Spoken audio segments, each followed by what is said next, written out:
নমস্কার বন্ধুরা, মায়া ইজিটিকে সকলকে ওয়েলকাম। আশা করবো তোমরা সবাই ভালো আছো আর আমি অনেক ভালো আছি। তো আজকে নতুন একটি ভিডিও নিয়ে আমি তোমাদের সামনে চলে এসেছি। আশা করবো তোমাদের ভালো লাগবে। তো আমি সাধারণ ফ্রক কিভাবে বানাতে হয় সেটা পুরোটা ডিটেলসে আমি এই ভিডিওটা তোমাদেরকে দেখিয়ে দেব। তো আমার কাছে রয়েছে, দেখতে পাচ্ছ, দুটো কালারের কাপড়। এই দুই কালারের কাপড় দিয়েই কিন্তু আমি ফ্রক বানাবো। তোমাদের একটা কালার দিয়ে বানিয়ে তোমাদেরকে দেখাবো। তো এটা হচ্ছে রেওয়ান কাপড়ের মধ্যে আছে। তো সাধারণ ফ্রক কিভাবে বানাতে হয় সেটা খুব সহজে আমি এই ভিডিওর মাধ্যমে বুঝিয়ে দেবো। তো ভিডিওটা শেষ পর্যন্ত তোমরা দেখবে। তো ফার্স্টে আমি কাটার আগে তোমাদেরকে একটা ড্রয়িং দেখিয়ে দেবো, মাপঝোপগুলো কিভাবে নিতে হয়। তারপরে আমাদের কাপড়ে সরাসরি কাটবো। তো চলো তাহলে ড্রয়িংটা দেখে নাও, তারপর দেখা হচ্ছে। তো দেখুন, আমি সমস্ত কিছু হাতের কাছে রেডি করে নিয়েছি, যা যা লাগে আর কি সেলাই একটা জিনিস। তো সেগুলো সমস্তটা আমি নিয়ে নিয়েছি। তো চলুন আপনাদেরকে আমি দেখাই যে কীরকম ড্রয়িংটা আগে থাক দিয়ে করে নিয়েছি। এই ড্রয়িং অনুযায়ী কিন্তু আমি ওই কাপড়ে কাটিং করব। তো তার আগে, কাটিং করার আগে একবার মেজারমেন্টটা ভালো করে দেখে নিন। এটা হচ্ছে আমার কাস্টমারের। তো এখানটা আগে মেজারমেন্টটা আপনাদেরকে দেখিয়ে দিই যে কীরকম মাপঝুপগুলো আছে। তো এখানে দেখতে পাচ্ছেন ঝুল রয়েছে 37 ইঞ্চি, ছাতি 27, কোমর 25, শেস্তা 13, হাতা 3.5 ইঞ্চি, পুট 13, মোহরি 8.5, গলা 8, পিঠ হচ্ছে 3, মানে গলার লম্বা আর পিঠের লম্বাগুলো এগুলো। এই হচ্ছে মেজারমেন্টটা। তো এই মেজারমেন্ট অনুযায়ী আমি কাপড়ে কাটবো। তো তার আগে এই ড্রয়িংটা ভালো করে আপনারা একবার খেয়াল করে দেখুন। আমি সাধারণ ফ্রকের ড্রয়িংটা কিন্তু করে নিয়েছি। পারলে আপনারা একটু স্ক্রিনশট দিয়ে রাখুন, নাহলে আমি এটা ভালো করে বুঝিয়ে দিয়েছি, লিঙ্কটা ডেসক্রিপশানে দিয়ে দেবো, সেখান থেকে একবার দেখে নেবেন আগের ভিডিওটা। তো এবারে চলুন আমি কাপড়ে আপনাদেরকে কেটে সম্পূর্ণটা বুঝিয়ে দেবো। আর খুব ভালো করে আপনারা কিন্তু দেখবেন যে কিভাবে আমি করছি। ফার্স্টে দেখলেন যে আমি কাপড়টা নিলাম, এবারে এই কাপড়টা কিন্তু সমানভাবে ভাঁজ করে উল্টো দিক করে ভাঁজ করছি, এক ভাঁজ করব করে ফার্স্টে আমি দাগটা দিয়ে নেব যে মাপটা কীরকম মাপ নিতে হয়। তো এখানে হচ্ছে নিচের ফার্স্টে ঘেরের মাপটা আমরা নেব। ঘেরের মাপটা যতটা কাটা হবে তারপরে বাড়তি কাপড় দিয়ে কিন্তু আমি ওপরে টপের অংশগুলো করব। তো আমার এখানে ঝুল ছিল 37 ইঞ্চি। তো টোটাল ঝুলটা ছিল, তার সাথে আমি 2 ইঞ্চি যোগ করব। তাহলে আমার 37 ইঞ্চির সাথে যদি 2 ইঞ্চি যোগ করি আমার 39 ইঞ্চি হচ্ছে। তার সাথে আমি সেস্তাটা বিয়ে করবো, কারণ সেস্তাটা ওপরের টপের ইতে বাদ চলে যাবে, সেই জন্য সেস্তা বাদ দিয়ে দেবেন। ঝুল যা থাকবে প্লাস 2 ইঞ্চি মাইনাস সেস্তা।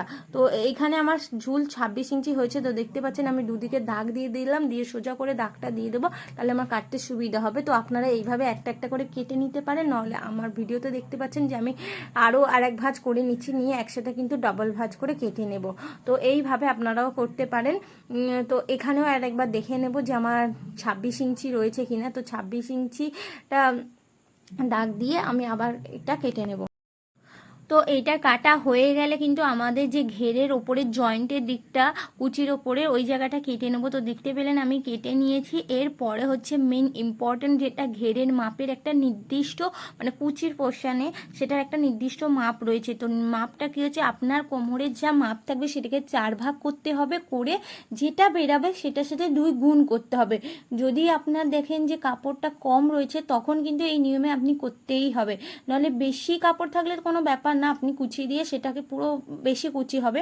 আর যখন কম থাকবে তখন কিন্তু এই নিয়মটা করবেন। তো আমার এখানে কোমর ছিল 25 ইঞ্চি, সেটাকে আমি 4 ভাগ করেছি, 6.5 ইঞ্চি মতো বেরাচ্ছে, তার সাথে আমি 2 গুণ করব। তো আমার 12.5 হচ্ছে। তো দেখুন আমার 12.5 এখানটায় হয়েছে, আর একটু মতো বেশি রয়েছে, 4 ইঞ্চির মতো ভাঁজটা বেশি রয়েছে। তাহলে আমার এখানে কাপড় যখন বেশি রয়েছে তাহলে আমি ওটা কেটে বাদ দেবো না, নাহলে যদি কম থাকতো তাহলে কিন্তু আমাকে ওটা কেটে নিতে হতো, অন্য হাতা টাতা বা কোনো জায়গায় জয়েন্ট দিয়ে আমাকে মেকআপ করতে হতো। তো যেহেতু এতটা পর্যন্ত কাপড় আমার রয়েছে, তো একটা ফ্রক বানাতে মিনিমাম যে 26 ইঞ্চি ঝুল আর তোমার 25 ইঞ্চি ছাতি বা 28 ইঞ্চি ছাতির মধ্যে 2 মিটার কাপড়ে ভালো মতো আপনাদের একটা ফ্রক হয়ে যাবে, সাধারণ ফ্রক। তো এবারে আপনাদেরকে বলি যে সামনের যে অংশগুলো, টপগুলো, সেটা কিভাবে করবেন। তো এখানে রয়েছে, দেখতে পাচ্ছেন আমি এক ভাঁজ করে নিয়েছি, আপনারা চাইলে 2 ভাঁজ ভাবেও কাটতে পারেন। তো যেহেতু যারা একদম নতুন তাদের জন্য এটা দেখানো। তো এখানে ফার্স্টে আপনারা এক ভাঁজ করে করেই কাটবেন কিন্তু। তো এখানটায় কি মাপটা হবে, আপনার ওপরের অংশে শেষটা যা মাপ থাকবে তার সাথে 1 ইঞ্চি যোগ করবেন, শেষটা যা মাপ থাকবে তার সাথে 1 যোগ করবেন। আমার এখানে শেষটা 13 ছিল, তার সাথে 1 যোগ করলাম 14 হলো। তো নিচে থেকে ফিতে ধরলাম, তো উপরে 14 পর্যন্ত মার্ক দিয়ে সোজা লম্বা দাগ দিলাম, তাতে সুবিধা হবে। এবারে পুটের মাপটা নিতে হবে। পুটের মাপটা কিভাবে আমি নেব, তো এটা ভালো করে আপনারা খেয়াল করে দেবেন। পুটের যা মাপ থাকবে, আপনার যে পুটের মাপ থাকবে সেটাকে হাফ করবেন। হাফ করার পরে মাইনাস হাফ ইঞ্চি। তাহলে আমার এখানে পুটের মাপ ছিল 13 ইঞ্চি, তো 13টাকে আমি যদি হাফ করি 6.5 ইঞ্চি হচ্ছে, তার সাথে হাফ ইঞ্চি আরও মাইনাস, তো তাহলে আমার 6 ইঞ্চি হচ্ছে পুটের মাপ। তো এখানে একটা 6 ইঞ্চিতে মার্ক করে নিলাম, দেখতে পেলে এই হচ্ছে 6 ইঞ্চি। তো এবারে আমি একটু নিচেতে আর একটু দাগ দিয়ে সোজা স্কেল দিয়ে দেবো, তারপরে আমি বগলের মাপটা নিয়ে নেবো। তো আন্দাজ করে আমি ফার্স্টে একটা দিয়ে নিলাম। তো এবারে হচ্ছে বগলের মাপ। বগলের মাপটা কিভাবে নেবেন, তো আপনাদের বগলের মাপ ছাতির যা মাপ থাকবে সেটাকে 4 ভাগ করবেন, দিয়ে যা হবে সেটাকে 1 ইঞ্চি আরও মাইনাস করবেন।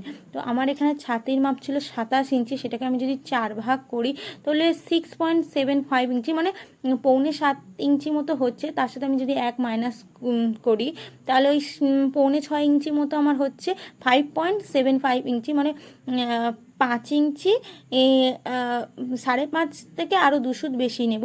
এবারে হচ্ছে ছাতির মাপটা। তো ছাতির মাপ এখানে কি হবে, আপনার ছাতির যা মাপ থাকবে সেটাকে 4 ভাগ করব, করে 1.5 ইঞ্চি যোগ করব। 1.5 ইঞ্চিটা তো লাগবেই মাস। তারপরে কিন্তু আমি এক্সট্রা আরও হাফ ইঞ্চি নেব সেলাই মার্জিনের জন্য। সাধারণভাবে বেশি বাড়তি কাপড় রাখতে নেই। তো দেখতে পেলেন আমি ছাতির মাপটা নিয়ে নিলাম, তারপরে আমি হাফ ইঞ্চিও নিয়ে নিলাম। তাহলে এখানে কি হলো, ছাতির যা মাপ থাকবে সেটার 4 ভাগ, তার প্লাস 1.5 ইঞ্চি, তার সাথে আরও হাফ ইঞ্চি সেলাই মার্জিনের জন্য। এবারে নিচের দিকটা কী হবে, নিচে যেহেতু টেকিন হবে এই জায়গাটায়, তো তাহলে নিচের মাপটা একটু আলাদা রকম হবে। তো এখানে কোমরের মাপের যা মাপটা থাকবে উপরের মাপের থেকে শুধু হাফ ইঞ্চি মতো বেশি হবে। এখানে কোমরের যা মাপ থাকবে সেটাকে 4 ভাগ করব, 4 ভাগ করে যা বেরাবে তার সাথে আমি 2 যোগ করব।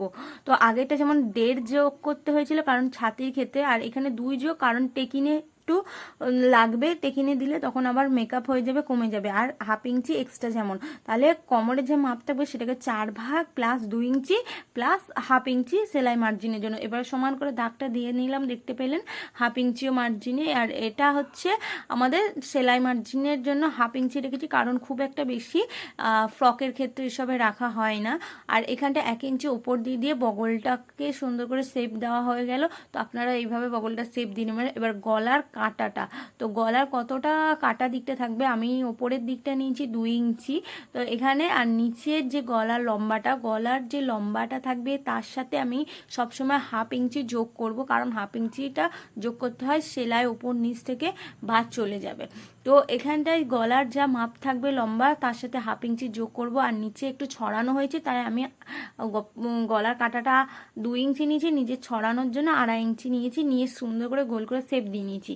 তো এইভাবে কিন্তু আপনারা ডবল পার্ট করেও কেটে নিতে পারতেন, কিন্তু আমি যেভাবে দেখালাম ওইভাবে কাটলে আপনাদের সুবিধা হবে। আর মাঝখানে দেখলেন একদম সোজাসুজি যেখান থেকে হাফ ইঞ্চি মাপ সেলাই মার্জিন ধরা আছে তার মাঝখান দিয়ে ফিতেটা ধরে আমি মাঝখানে একটা টেকিং পয়েন্টটা দিয়ে নিলাম, আর হাফ ইঞ্চি শোল্ডার ডাউন করলাম। এইখানটায় কিন্তু এবারে আমার সামনের গলাটার সাথে সাথে পিছনের গলাটাও ড্রয়িং করে নেব, নিয়ে এইটা কাটিং করে তারপরে আর একটা কাপড়ের উপর বসিয়ে কিন্তু সরাসরি করবো। তো পেছনের গলার মাপটা ছিল 3 ইঞ্চি, তো 3 ইঞ্চির সাথে আমি আরও হাফ ইঞ্চি যোগ করলাম, 3.5 ইঞ্চি মতো হলো। তো এটা হচ্ছে সামনের গলার পেছনের গলা। তো সামনের গলাটা 4 ইঞ্চি ছিল, 4.5 ইঞ্চি মতো নিয়েছি। এবার পুরোটা আমি কেটে নেবো। তো চলো দেখো, এইভাবে কেটে নেওয়ার পরে কিন্তু আমি এই পাটটা বসিয়ে কিন্তু পরের পার্টটা কেটে নেবো। তো অনেকে কি করেন একসাথে দুটো পার্টও কেটে নিতে পারেন, তো আমি শুধুমাত্র যারা নতুন তাদের বোঝার সুবিধার্থে এটা আর কি করছি। তো তোমরা তাহলে এইভাবেও করে নিতে পারো, নাহলে একসাথে জানলে করে নিতে পারো। তো দেখতে পাচ্ছ আমার এখানে কাটা হয়ে গেছে, আমি কিন্তু গলার দিকটা কাটিনি। তো এবারে গলার পোর্শনটা কাটবো।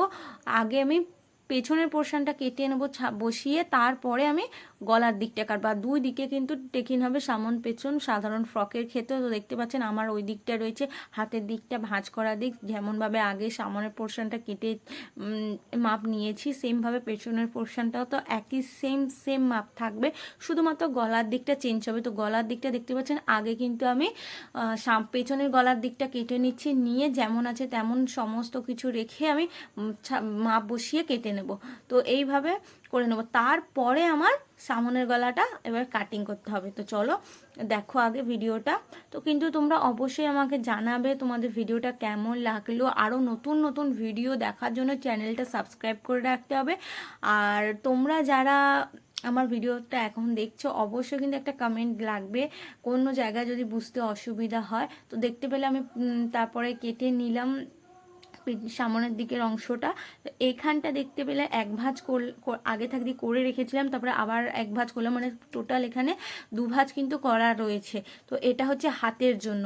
তো হাতার মাপটা দেখে না, নিচে ফার্স্টে আমি সোজা করে কাপড়টা রেখে নিলাম। তো হাতার যা মাপ থাকবে তার সাথে আরও 1 ইঞ্চি আমি যুক্ত করব। হাতার আপনাদের যা মাপ থাকবে, কারণ 1.5 ইঞ্চি অনেক সময় হয় যদি পট্টি বসানোর ক্ষেত্রে হয়। তো আমি এখানটা সিম্পল 1/2 ইঞ্চি করে মুড়ে দেবো।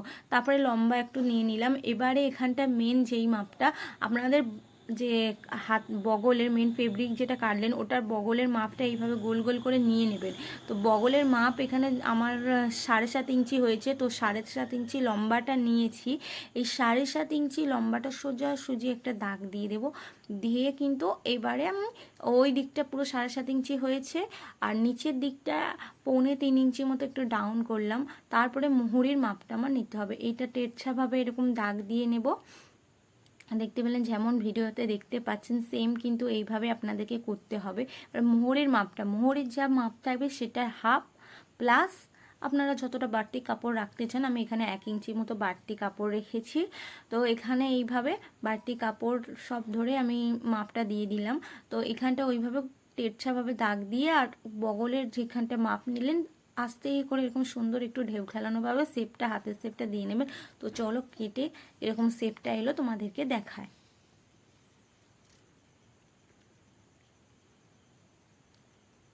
তো দেখতে পাচ্ছেন বেশ সুন্দর কিন্তু হাতের কাটাটা হয়ে গেছে। এবার নিচের যেটা বাড়তি কাপড় একটু কেটে দেওয়া হলো। এবার তালপাটটা কিন্তু আমাদেরকে কেটে নিতে হবে, কারণ সামনের দিকে সবসময় জানেন একটু তালপাট কাটতে হয়, তাহলে হাতার শেপটা একটু ভালো আসে আর কি টান পড়ে না। এখানে খুব অল্প ওই 1/2 ইঞ্চির মতো একটু কাপড় টেরছাভাবে কেটে নেবেন বোঝার জন্য। একটু টিচ্ছাভাবে আমি আর একটু কেটে নিয়েছি সামন দিকটা বোঝার জন্য। অনেক সময় কি হয় তালপাটটা লাগানোর সময় খেয়াল হয় না, উল্টো দিক তো লাগানো হয়ে যায়। তো এইভাবে কেটে নিলে সুবিধা হবে। আর যে একটু বাড়তি কাপড় ছিল, তো ফ্রকে তো ফিতে করতে হবে, তো ফিতেটা আমি করে নিয়েছি। কিছুটা বাড়তি কাপড় ছিল সেই কাপড়টা দিয়ে লম্বা 8 ইঞ্চি মতো রেখেছি, আর চওড়াটা 2.5 ইঞ্চি থেকে 3.25 ইঞ্চি মতো, তো যতটা আর কি আপনারা ফিতের টা রাখতে চান। এবারে কিন্তু আমার যেহেতু গোল গলা আছে, তো টেরচা পট্টি কেটে নিতে হবে। এই টেরচা পট্টিটা কাটা হলে যে কোনো শেপে কিন্তু আপনারা এই টেরচা পট্টি দিয়ে কিন্তু শেপটা আনতে পারেন, নাহলে গোল শেপ করে আগে থাকতে কেটে নিয়ে তারপরে জয়েন্ট করে বসাতে হতো।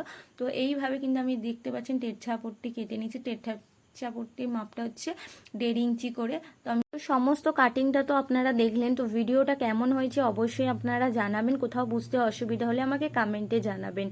আর এর সেলাইয়ের ভিডিওটা কিন্তু আমি পরবর্তী ভিডিওতে দিয়ে দেবো, তো আপনারা দেখে নেবেন। ভালো থাকবেন, পরবর্তী ভিডিওতে দেখা।